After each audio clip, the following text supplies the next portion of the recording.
It's the Locked On Flyers podcast for Tuesday, November 5th, your daily dose of Flyers news, analysis, and high quality content that's more than a little nervous about this game in Carolina, Russ. As you should be.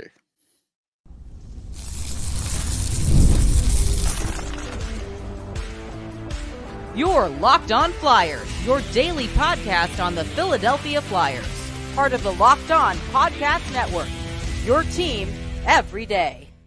Hey there, and thanks for making Locked On Flyers your first listen every day. I am Rachel Donner. I've been podcasting about the Flyers, the NHL, and hockey for a decade. I'm here with prospect expert and Flyers credentialed reporter for 19 plus years, Russ Cohen. You can start the season with a big return on FanDuel. New customers can place a $5 bet and you'll get started with $150 in bonus bets if you win your first $5 bet.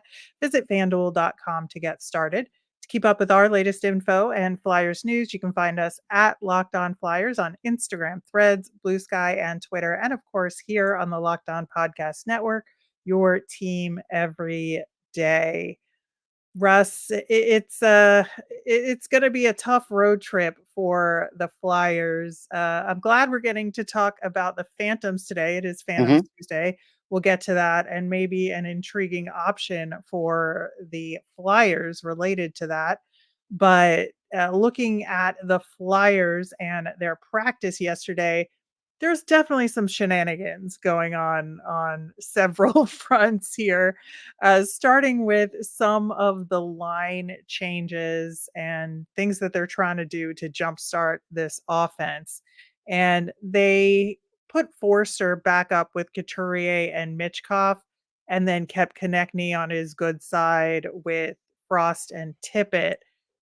I think, that's fine. They've done this before. They've had this option out there before, but I just truly think like they got to put Frost with Mitchkov for at least one of these games, right?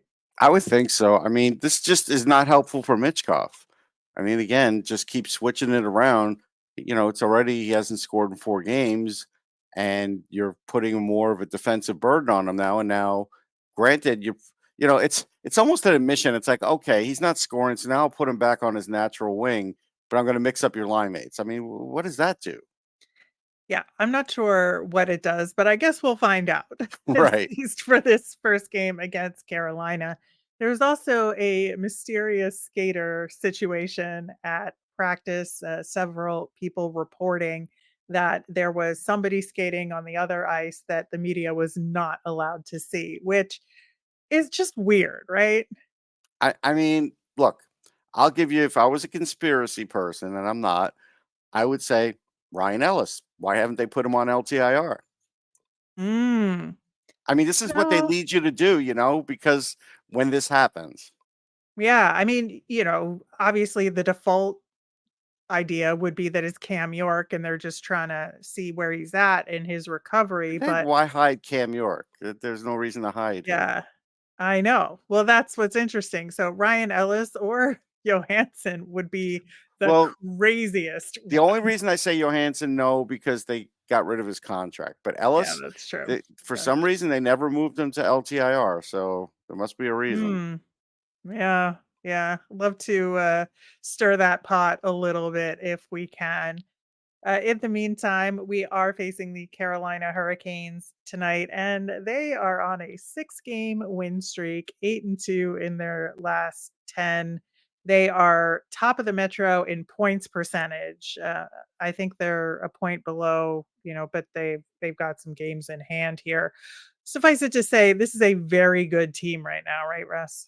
Yeah, I mean, Martin Netchus and Andrei Svechnikov are pretty hot right now. And Mhm. Svechnikov always gives the Flyers problems. He's a bigger guy who could skate. Like, who's exactly going to cover him? It's going to have to be Sanheim.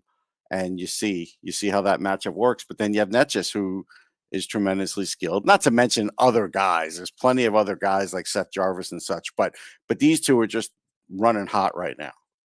Yeah, and I was especially intrigued by their most recent matchup against the Washington Capitals, who have also been a very hot team with a lot of quality scoring. And the Canes won that one 4-2 with one of the Caps goals was 5-on-3. So really they only got one quality goal in on Carolina. So, you know, Orlov got 2 goals in the game too, which is, great. Love that Yeah. for him. But they've beaten some good teams. They've beaten some average teams in this streak, but they played pretty consistently, and they're just scoring a lot because A lot more than they usual. yeah. So they scored 4 goals in that game. Previously, 8 goals, 4 goals, 4 goals. So they're scoring 4 goals and up pretty consistently right now, which that's just really hard to overcome. It is. And, they're even in their loss, they're scoring 3. So you figure they're going to score 3. And so this is a game where the Flyers may have to score 4. And that's been just as hard as it's been to not get Carolina to score at least 3 or 4 goals. It's going to be that way to get the Flyers to score 4, if that makes sense. It made sense in my head. Yeah, their expected goal for percentage in all situations is top in the NHL right now. Their scoring chances for percentage is top in the NHL at 5-on-5. So yeah, they're just scoring goals, and Yeah. they've gotten some really good chances. Their top line, the Aho line with Svechnikov on it, is one of the best in the NHL when it comes to expected goals for per 60. Looking at all the lines that have had significant ice time for the season so far, Yeah. And Jack and Roslovic is really doing well this year, mhm. like much better than he did last year. So that's another, feather for them. Yeah, and just from offensive defenseman perspective, that Ghost Walker pairing, which is an Oh, yeah. ex-Flyers nightmare, right? Just It like is a fever dream. yeah, they're one of the best offensive defensive pairings in the NHL right now, if not the best, which is Right. and that's their, like, 3rd pairing. I mean, they're getting 2nd pairing ice time maybe a little bit, but, that's technically their 3rd pairing, which is wild. Yeah. But the other day, I think I saw Orlov score 2 goals against his old team. And you still have Yeah, he Brett did. Burns. Yeah. He did. So they have that. This is why they have a lot of goals, because they have a blue line that could really produce it now. And that's a nightmare for the Flyers, because even if they're able to contain some of those guys up front, it's going to be hard to contain them all. And they haven't done they've done a good job of keeping the score down, the Flyers, but they haven't done a good job of really creating offense or offensive chances. And if it becomes an old kind of John Tortorella game where you're playing in your own end, you're just trying to survive, it's not going to be the way to beat them. Right. I think that's absolutely not the way to go. I think this is a game where they have to take chances Yeah. because Carolina. So, what's crazy about this Carolina team to me is they actually have a lowish shooting percentage at 5-on-5. It's only 8.39%. It's 10.83 in all situations, but still, that's like nothing spectacular, right? No. But they have the top scoring chances per game at 35.9. So they're going to pepper the And goalie. right, right. And so that's really what's going on here is that, they're not great shots overall on this team. They're just taking a ton of shots and they're quality shots. So some of them are going to go in Right. statistically, right? And they do. And the Flyers can't get to that, right? Because even when they do take a lot of shots, they aren't as high quality as the Canes shots, and they generally can't get as many as the Canes, that's for sure. So the odds are not in the Flyers' favor here is what I'm No. getting at. And I'm not sure who they should play in net. Like, it's a toss up. I don't even know. Yeah, it is a toss up, I think. I do think Kolosov will get this start, and I think what we said yesterday, will hold that Fedotov will get the Tampa game of these Yeah. 3 Probably. on the road trip. But, yeah, I don't know what other option there is here. I Not a great know one. I mean, you just have to hope they don't put up like 7 goals against Kolosov, because then that's not going to, be great for that's the not kid. helpful for anybody, but there's really, like, no good option here, right? Because like, 7 goals up on Fedotov isn't good either. No, but like I So said, at least he's older. He can weather the storm a little bit. He has more pro experience than Kolosov, at least. That's all. The one thing that Carolina has a similar issue with is goaltending. Freddie Anderson is out, and has been day to day. So they've been going with either Martin or Kochetkov. Yeah, I Kachekhov's good though. He should be Yeah. the number one anyhow. So to me, he's like having a number one. Whether they play him or not, I don't know. Uh, Well, they may rest him against the Flyers it's because possible. why not, right? Yeah, it's possible. I mean, they're gonna be at home though, so it does make you wonder if they're gonna play Kochekov at home and then use the other goalie on the road. Actually, they're not on the road next game. They're against Pittsburgh. But yeah, it'll be interesting. I think we're gonna see Kochekov though. Yeah, we'll see. But Yeah. I don't know. It's going to be a toss up, I think. But really, one of the other things we talked about is the Flyers potentially taking more risks offensively, right? And Yes. that they really have nothing to lose in this game. They No, I really don't. mean, It's and they're like, gonna why are have you to. going to try and prevent this team from scoring when you know they're just going to anyway?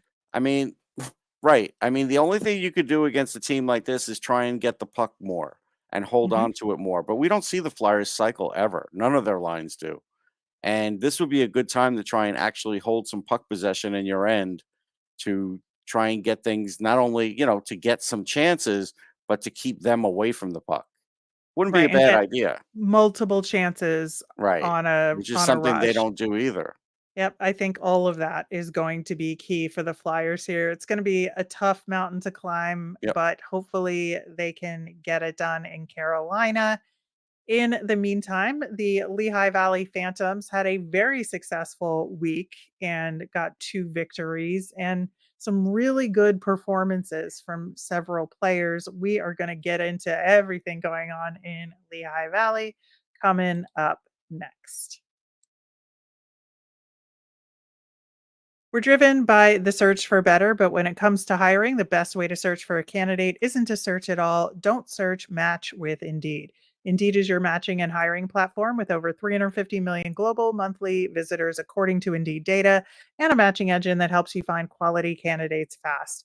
One of the things I love about Indeed is that it makes hiring all in one place so easy because you can avoid all the busy work.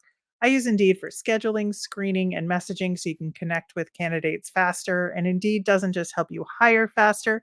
93% of employers agree Indeed delivers the highest quality matches compared to other job sites, according to a recent Indeed survey. Leveraging over 140 million qualifications and preferences every day, Indeed's matching engine is constantly learning from your preferences. So the more you use Indeed, the better it gets. Listeners of Locked On Flyers will get a $75 sponsored job credit to get your jobs more visibility at indeed.com/locked on. Just go to indeed.com/locked on right now and support Locked On Flyers by saying you heard about Indeed on the show. That's indeed.com/locked on. Terms and conditions apply. Need to hire, you need Indeed. Get ready to tackle the NFL action with FanDuel, America's number one sports book, because right now new customers can bet $5, get 150 in bonus bets if you win. The FanDuel Sportsbook app gives you everything you need to place live bets on the NFL all in one place. So when you get a hunch in the middle of the game, you can check out the latest stats, view live play-by-play, and so much more on the same page where you place your bets. I would go with the Commanders over the Steelers for Sunday night. Just visit fanduel.com to join today. You'll get started with $150 in bonus bets if you win your first $5 bet. That's fanduel.com. Never waste a hunch and make every moment more with FanDuel, an official sportsbook partner of the NFL. On tomorrow's show, we will recap the Canes game that we just talked about. And on Wednesday, we will have our mailbag segment. So get those questions in. You can email us at lockedonflyers@gmail, send us a message on any of our socials, or comment on our YouTube channel. So, Russ, like I said, the Phantoms had two very good victories this past week. They won 2-1 over the Hershey Bears and 5-2 in a very decisive victory over the Springfield Thunderbirds. Now, Springfield is not good, but Hershey is very Yeah. good. And to get that win in a very hard fought battle, what was a really good thing. All of that moved them up to 5th in the division. They're back at 500, so I feel like they're in a good position now to kinda start fresh. Yeah, I mean, this is a good way to kind of clean the slate. They got there. It was a good weekend. I feel like they're scoring a bit more, so that's good. Yeah, I mean, no negatives here right now, other than they've just got to keep making ground. That's all. Yeah, the big wigs were in attendance at the game on Wednesday against Hershey, so I think it's good for everybody involved when, like, Briere and Jones get to see them win Sure. against one of the top teams in the AHL.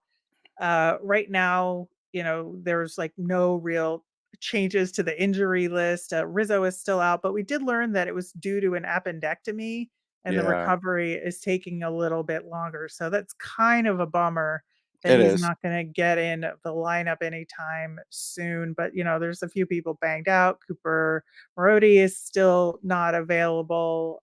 JR Avon was out Wednesday because he was sick, but he was back Saturday. So just kind of normal goings on in terms of availability Yeah, they have 100 there. players anyhow, so it's fine.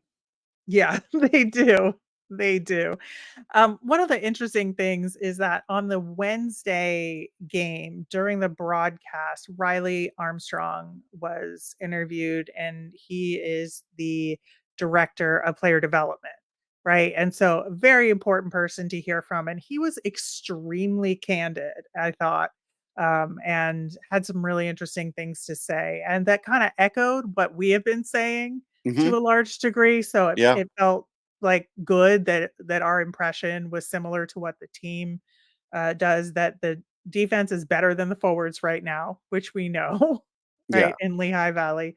But that the interesting thing is that something we just talked about with the Flyers, in terms of taking more chances, the Phantoms defense is being coached specifically to take more chances offensively because they are better overall than Hmm. the forwards, and the team is overall willing to take the risk of them getting scored against and they can't get back just to increase offensive pressure to see if that works to kind of compensate for the forwards a little bit. Yeah, I mean, sometimes you have to do that. We'll see how that goes. Right now, it's working, so I can't fault it. Yeah. About a couple of the players, Elliot Denoye, who we've talked about pretty extensively, and he's got another uphill battle to fight to try and earn another contract. He's been back at center Wednesday mostly because J.R. Avon was out sick, but then he's stuck at center for the game on Saturday on the fourth line there. And Riley Armstrong said that, he is not just playing for the Flyers organization this year, he's playing for the scouts from all the teams, which that's a signal if I have Yeah, ever heard one. it's a precipitous fall considering, even Torts liked him 2 years ago. Yeah, I mean, I can't put my finger on what's exactly wrong with him. I don't think he's playing horribly. I just think Right. things aren't falling for him, and it's going to put him fall. He's going to fall out of favor. Yeah, I do think he's playing, this week he played a lot better. Like, Yeah, I think he's continuing to progress. So we'll see, how that goes. But Armstrong also thought that Helge Grans and Ethan Sampson were standing out so far on the blue line, which we 100% agree yeah. with. We've been talking about Grons for a while now, and then yeah, we thought Samson's been really good, but yeah, I think Grons, should be the next call up if something happens. Mhm. Absolutely. Now, when we're talking about the forwards here, I think that, this week, that interview was done prior to these 2 games, right? Right. So if you then add in what happened this week, we saw some pretty explosive scoring, from a few of the guys here, and Hmm. I think that, you know, you might have guessed that early in the season, Anthony Richard would be leading the team in points, and he is right now with 9 points, 4 goals, 5 assists.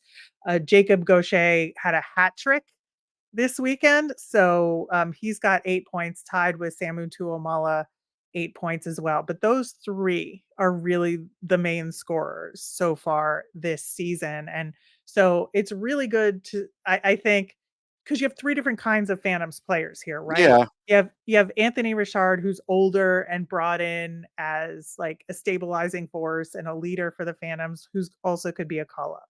You have Samu Tuomaala, who's a prospect who really should kick it into gear this year and had a solid season last year, didn't make the Flyers this year, but is primed to do so and get some shots later in this season. And then you have Jacob Gaucher, who's a prospect who's good, a little bit behind Tuomaala in development, but taking steps forward. So I Yeah. love this combination of three guys at the top of the score sheet right now. Yeah, I think so. I mean, I do still want to see more out of Tuamala, and I think Gaucher is Mhm. pretty good. Richard, I did some digging on, and my biggest thing was preseason and in preseason games. Yes, he has NHL speed, but he couldn't finish at the NHL level. Now, finishing at the AHL level doesn't mean you're going to finish at the NHL level. We've seen that. There's a few other things that are kind of mixed. Like in 11 games, he's taken 8 penalties, but he's only drawn, two. He's taken 4 penalties, only drawn two, and I'm like, that could be a little better. Points are certainly good. He gets a lot of power play time. He's not going to get Mhm. any power play time if he gets called up to the Flyers. So you kind of wonder what that does to his scoring. Puck battles, he's at 41%. He's not really that kind of player, but Torts wants you to play that way, so that's something. And then, but his 65% shots on goal is good because a lot of times he's on a break. So, there's pluses and minuses to that. I wouldn't be against, giving him a game or two if, they were just sagging offensively. I'd be okay with it. Yeah, and so that's kind of where I was thinking, right? That Anthony Richard would be a very interesting call up for the Flyers. I'm not saying they should do it or they will do it, but I'm saying it's just something that's food for Yeah. thought that they should consider because if the Flyers offense continues to struggle, Anthony Richard plays very hard. Hmm. He's got that speed He and he's does. taking the shots. And if you need somebody like nipping at your heels, right? If you're the Philadelphia Flyers forwards and you want somebody to be brought in there to nip at those guys' heels who's going to put in that extra effort, who's going to take the shots and has like the motivation to try and stick at the NHL level because he knows he's a call-up option, and if he scores, Torts is gonna keep him around. Like, I just think there's an interesting motivational reason to bring up Richard for a game or 2 and see if that helps motivate the Flyers. I mean, he can play center too. Mhm. There's some weird things going on with the Flyers lineup now where one of their best faceoff guys is playing on the wing. So if they kept doing that with Noah Cates, then you never know. They might call him up, let him play fourth line center, and then put Paling in third line center and let Lawton play on the wing. Never know. Something like that could happen at some point. But like you said, he probably has to have another 11 games like this to do it. Right, right. It would not happen now. I think No. it's if the Flyers continue to struggle offensively, and Richard continues to be successful, I think that's something that they absolutely should consider. But there's more guys to talk about and more Phantoms talk to discuss. We are going to do that coming up next. PrizePicks is the best place to get real money sports action. Join over 10 million users and sign up today. PrizePicks is the best way to win real money this football season. Which players are going off? Which ones aren't? Make your picks in less than 60 seconds and turn your sports opinions into real money all season long on PrizePicks. You can now win up to 100 times your money on PrizePicks with as little as 4 correct picks. PrizePicks invented the flex pay, which means you can still cash out if your lineup isn't perfect. You could double your money even if one of your picks doesn't hit. And PrizePicks puts their members first, so all withdrawals are fast, safe, and secure. When my picks hit, I can get my money in as quick as 15 minutes. Download the app today and use Locked On NHL to get $50 instantly after you play your first $5 lineup. That's code Locked On NHL on PrizePicks to get $50 instantly when you play $5. PrizePicks, run your game. All right, so continuing our look at the Lehigh Valley Phantoms here, I think, you know, talking about how this team did overall, they got two really solid performances in net.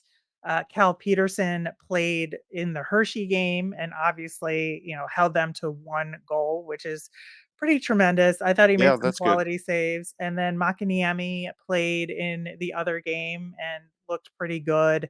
there as well. He So needed to look good.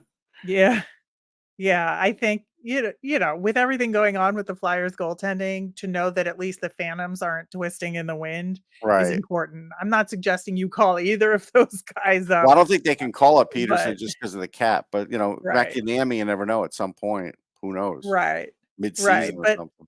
yeah, it's just good to know that they're gonna be okay for the time being, Right. in that, at least from what we know. As far as some of the other guys, Ollie Lixel, has not scored a goal yet this season, which he's still just kind of in this trying to recover from not making the Flyers Yeah, and like a can pop malaise, yeah. a little bit, but, he got an assist in each game and he had 5 shots on goal on Saturday. He was very close on several of them. I really thought at least one of them was gonna go. So I think he's kinda getting his mojo back. It's just a matter of, like, actually netting one, and then I think the floodgates will open. I really do believe that. Yeah, I don't disagree. And then just kind of looking at the team overall, I think that they really need to kind of settle things down with the fighting. And I know it's the AHL and that's what it's I know, that's for, the but there were like 3 fights in the first period against Springfield and then 2 more fights, I believe, later in the game. Ronnie Adder got a game misconduct, which is like not helpful for him no, at all. no. So that was not great, we'll say. I mean, we say it's not great. Who knows? The coaching staff might say, "Good job." That is true. That is true. Power play continues to be streaky. They were 0 for 3 on Wednesday, but 2 for 5 on Saturday. Definitely helped in the Springfield game. Yeah, And then like the reverse of the penalty kill, right? They were 5 for 5 on Wednesday against Hershey, which is like that is tremendous, it is. right? Yeah, against that team for sure. Yeah, and then they were 2 for 4 on Saturday against Springfield. So, special teams definitely need to button things up a little Yeah, bit there. But I think that you know, really they're playing to the level of their competition in a good way. Sometimes like that happens and they'll play poorly against a bad team. yeah, But no, they've, stepped it up against Hershey and then against Springfield. Springfield is bad and they dominated for a large percentage of that game. And that's what you need to do.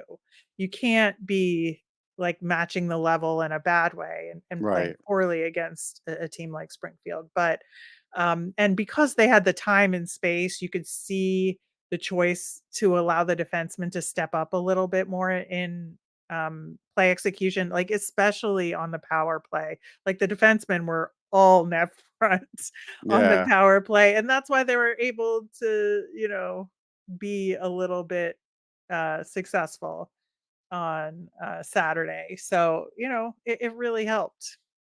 yeah. I mean, that definitely could help. I saw that like Abels did okay, and Hmm. Eklund kicked in a little. Right now my feeling on those two is, you can't rule out someone like Abels getting a call up. I don't know if Eklund ever would, but Abels Right. might be a guy you would at some point, mid season or something, just to see, because he's not going to stay with the team next year if he doesn't make it. He's just going to go back overseas. So I feel like those guys you should always explore at some point.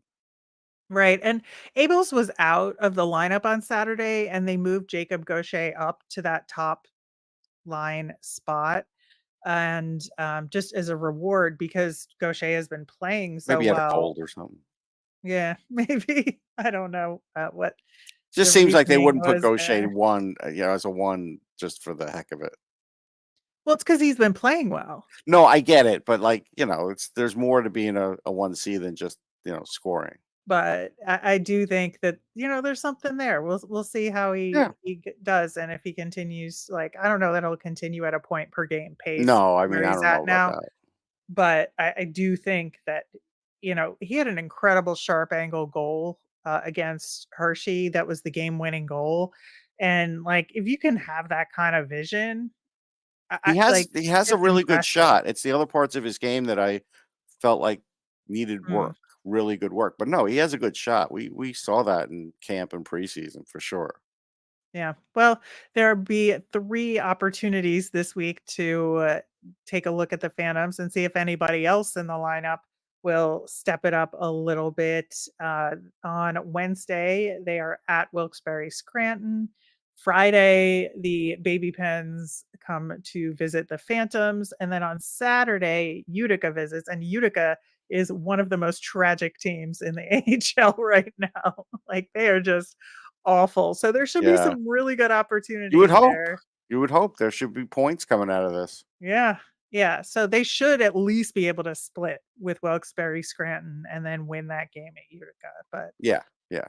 we'll see if they can get it done. That will do it for today's show. Tomorrow we'll have that look at the Flyers versus Carolina and our mailbag. So send in those questions or Flyers thoughts to any of our socials at Locked On Flyers.